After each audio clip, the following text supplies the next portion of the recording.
Explosões foram ouvidas agora à noite em Bandar Abbas, cidade portuária estratégia no Irã, próxima ao Estreito de Hormuz. Os Estados Unidos confirmaram ter lançado novos ataques, afirmando que os alvos representavam ameaças às forças americanas.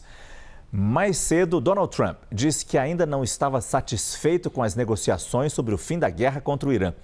E, mais uma vez, ameaçou terminar o trabalho, essas foram as palavras usadas por Trump, se não houver acordo. And we have the strongest military anywhere in the world, as you know. You saw what we did with Venezuela, that worked out very quickly, and we're doing really equally as well with, but again, people don't want to write about it, with Iran. Iran is very much intent. They want very much to make a deal. So far, they haven't gotten there. We're not satisfied with it, but we will be. We will be either that or we'll have to just finish the job. A Casa Branca contestou as notícias da mídia estatal iraniana sobre um possível acordo para encerrar a guerra e reabrir o Estreito de Hormuz. O governo Trump disse que o rascunho divulgado pelo Irã era uma completa invenção e acrescentou que não se pode confiar na mídia estatal do país. Mais cedo, a imprensa iraniana publicou detalhes de um suposto memorando de entendimento que exigiria a retirada de tropas americanas da região e o fim do bloqueio a portos iranianos. Em contrapartida, o Irã deveria reabrir o Estreito de Hormuz e normalizar o tráfego marítimo nessa rota crucial e num período de um mês. Mas o rascunho deixa de fora um ponto que é central para os americanos: o programa nuclear iraniano. Converso com Lorival Santana, nosso analista de internacional. Lorival, o Irã parece insistir em algo que o mundo rejeita: o controle sobre o Estreito de Hormuz. Alguma chance de se chegar a um acordo nisso, Lorival?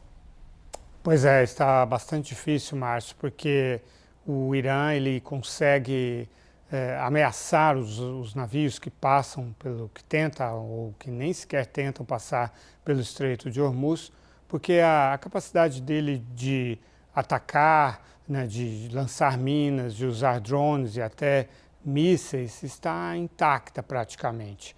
Aquela área é uma área muito escarpada, de falésias, que escondem muito bem essas armas. É também uma área com muita neblina, com muita umidade, uma água rasa que reflete muitas cores, que confunde drones ou aviões ou satélites que tentam identificar essas armas, e sobretudo as lanchas rápidas iranianas, que têm montados mísseis e que também espalham minas. Então, o Irã realmente ali conseguiu dar ali um checkmate no mundo, nos Estados Unidos, né? E basta olhar a situação.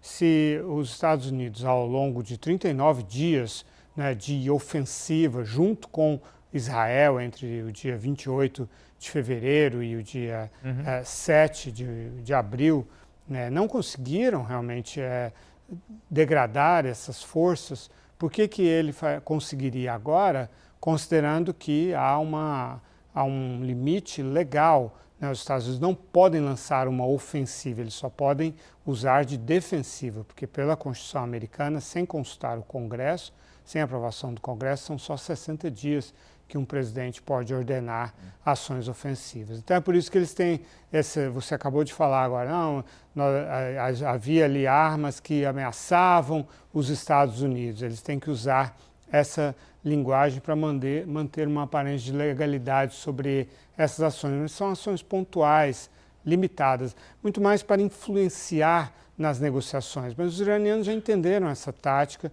e não se deixam influenciar. Então, há uma situação de um grande impasse. Agora, o mundo realmente não pode aceitar, eu não estou falando aqui do ponto de vista moral, mas do ponto de vista político, econômico e prático e legal também.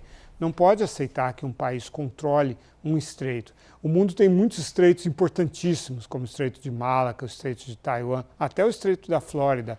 Então, se os países que margeiam esses estreitos agora resolvem controlar, cobrar pedágio, a navegação marítima, mercantil, vai ter um problema seríssimo de custo, né? Vai ser uma inflação mundial. Sabe que boa parte, quase uma grande maioria dos produtos que são exportados, importados, passam por navios, são transportados por navios pelos oceanos do mundo. Então, esse é um grande impasse. O Irã está capitalizando até o limite esse ativo enorme que ele adquiriu ao passar a controlar o Estreito de Hormuz. Então, o presidente Trump está aí num impasse muito difícil de superar. E só para deixar claro, como você bem disse, Lorival, o ataque que a gente está vendo neste momento acontecendo não em Teherã, mas na cidade de Bandar Abbas, me corrija se eu falei errado o nome da cidade, não significa uma retomada dos ataques americanos ao Irã. Eles não têm condições legais, jurídicas de fazer isso, né? Então, por isso, e eles estão observando isso, porque eles sempre dizem, não, nós fomos atacados, por isso nós retalhamos. Então, uma ofensiva seria algo que o Congresso americano consideraria totalmente ilegal, né?